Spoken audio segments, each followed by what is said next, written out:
Bom dia, povo de Deus, como é que vocês estão? Todos na santa paz e presença do Senhor, amém? Vamos lá para mais um momento de reflexão aqui com a minha pessoa, louvado seja Deus. Se encontra no livro de Lucas, capítulo 18, versos 27. Diz assim: As coisas que são impossíveis ao homem são possíveis a Deus. Louvado seja o nome do Senhor, amém? Bom, para obter algo de Deus que você nunca recebeu, precisa fazer algo a Deus que ele nunca fez. Então Deus está querendo dizer aqui para nós que para nós obtermos algo dele, nós precisamos fazer algo que a gente nunca fez na vida, né? E o que é isso? Se entregar verdadeiramente o seu coração para ele. Amém? Precisamos entregar verdadeiramente esse coração nosso para ele. Por quê? Porque é necessário. Deus, ele continua no controle de tudo sobre nossas vidas, né? Quando percebemos a grande verdade contida na frase que acabamos de ler, começamos a viver melhor. Então, quando a gente percebe que a grande verdade que a gente acabou de ler agora, né, está nessa frase, a gente consegue viver bem, ó, bem melhor. Louvado seja Deus. Quando começamos a entender que não podemos tudo, mas podemos ser e fazer o melhor com aquilo que Deus nos deu, deixamos de andar com a sombra das derrotas e das frustrações da vida, né? E aí, nós temos que crer na bondade e no poder de Jesus Cristo. Existem momentos em que não podemos mais resolver os nossos problemas, pois ficaram grandes demais. Então, tem momentos em nossas vidas que a gente não consegue mais resolver, né? A gente não consegue mesmo. A gente tem que buscar onde que tem a solução, né? Por quê? Porque ficaram grandes demais. Quando está grande demais, pequeno ou grande, Deus resolve. Mas tem um momento, um limite, né? Em nossas vidas. Que só Jesus na causa. É aquela situação ali que você vê que não tem mais jeito, sabe? Você entrega a Jesus e já foi. Por quê? Porque está grande demais.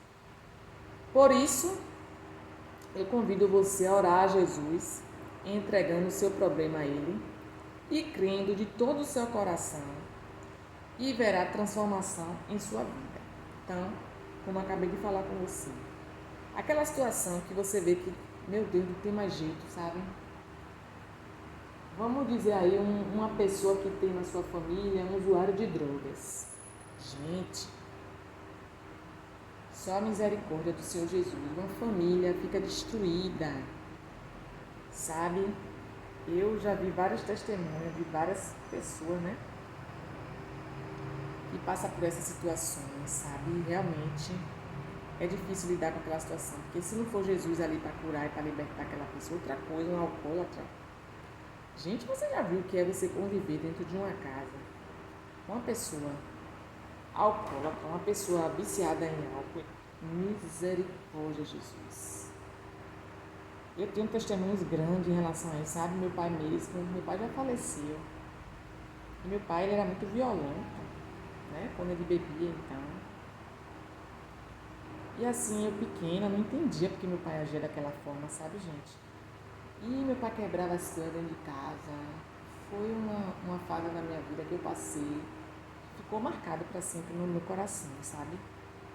E minha mãe sofria muito, né? Nós, eu e minhas irmãs, sabe? Vendo aquela situação ali. E, como é que se diz? Triste. Tristeza mesmo. Eu vivi a minha vida muito, mas muito triste, pequena, sabe? Isso era antes da adolescência. E aí chegou a adolescência, vieram mais conturbações, entendeu? E aí nessa situação aí, como eu era pequena, não tinha ainda noção, né, de ter o conhecimento. Eu tinha noção do que era certo e do que era errado, sabe? Porque a nossa mente já está formada a partir dos 6 anos, 7 anos, né? Já entende. Quer dizer, antes do ventre da mãe, né? No ventre da mãe, a gente já entende ali, a gente já conhece identificar a voz da mãe, a voz do pai, né? Mas a gente não tem aquela noção quando a gente nasce, né? E aí chega um determinado tempo que a gente começa a ter a noção. E aí a gente vai vendo, né, que como é que eu posso dizer? A gente vai entendendo as coisas, né? Então não tinha aquela noção de Jesus, quem era Jesus Cristo, sabe? Eu não tinha essa noção. Eu ouvia falar em escola, na escola onde eu estudava, né? Em igreja que eu frequentava, sabe? Mas hoje eu estou mais madura, hoje eu tenho mais convicções sobre Jesus Cristo, né? Então, assim, quando a gente não tem a noção é uma coisa, mas quando a gente começa a ter a noção, já é outra completamente diferente, né? Eu não entendia porque meu pai agia daquela forma com a gente, sabe? Entendia, gente. Aí passou o tempo, eu fui entender, né? Algumas frustrações que ele passou na vida, sabe? E hoje eu entendi, né? Se eu tivesse vivo, eu iria por completamente compreender o lado dele, sabe?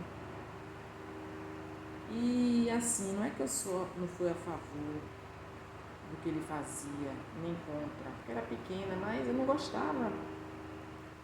Eu não gostava daquilo, sabe, gente? Era horrível. E aí eu acho que naquele momento ali era impossível, né? Uma causa dessa ser resolvida, no meu ver. Eu achava que meu pai ia continuar vivo assim, dessa mesma forma, sabe? Agindo dessa forma. E aí foi aí que Deus fez um rebuliço, né? Deus agiu na vida dele, nas nossas vidas, sabe? E eu creio que Deus fez o melhor, né? Deus tentou libertar ele de algumas coisas, mas ele mesmo não se ajudava, né? Porque às vezes Deus está ali, tá vendo que a pessoa está passando por uma situação difícil, né? De vícios, de coisas que não agradam a ele. Deus está ali batendo no coração: meu filho, minha filha, largue disso, não faça mais isso. E a pessoa não quer. Infelizmente a pessoa não quer a ajuda de Deus, né? Eu me lembro que um dos meus testemunhos foi com minha filha, né? Que eu passei com ela uma situação difícil no hospital, 22 dias, sabe? E foi uma experiência sobrenatural, eu e Deus. E automaticamente, quando Deus bateu no meu coração ali, eu falei: eis-me aqui, Senhor. Eu não tive como resistir muito, né? Ao toque do Senhor Jesus, não, sabe? E tem gente que fica ali, declarando com Deus, guerreando com Deus, sabe? Vendo que está fazendo coisa errada e continua insistindo no erro, sabe? E Deus não vai desistir dessa pessoa. Ele não desistiu de mim, ele não vai desistir de você também, não. Agora, se entregue a Ele de todo o coração, que é o melhor a fazer, é a melhor decisão da sua vida, que Ele vai transformar você de uma forma sobrenatural, sabe? Porque para Ele nada é impossível. Porque aqui a palavra está dizendo: as coisas que são impossíveis a nós, que é o homem, né? O homem quer dizer unissex, são possíveis para Deus. Então você que está aí achando que é impossível para você isso, é impossível você ver aquela família ali que está passando com uma pessoa drogada dentro de casa, não ter paz. Você está achando que é impossível, mas para Deus é possível. Amém? Você que está vendo ali uma pessoa que já está num estado terminal da vida, não tem mais jeito, né? Não tem mais. Para você, mas para Deus ainda há esperança. Ainda há esperança, gente, sabe? Deus é lindo, é maravilhoso, Ele é o Deus do impossível. Ele abre porta onde não há porta. Se Ele quiser abrir uma porta aqui, ó, nessa parede, Ele abre na hora que Ele quiser. Louvado seja Deus. Sabe? Ele abre. Ele faz o que Ele quer. Ele usou uma mula. Ele usou uma mula para falar. Para isso, gente. Deus usou uma mula. Você está entendendo? Então, não duvide do poder desse Deus, não, né? Se apegue mais a Ele, busque mais a Ele. Está entendendo?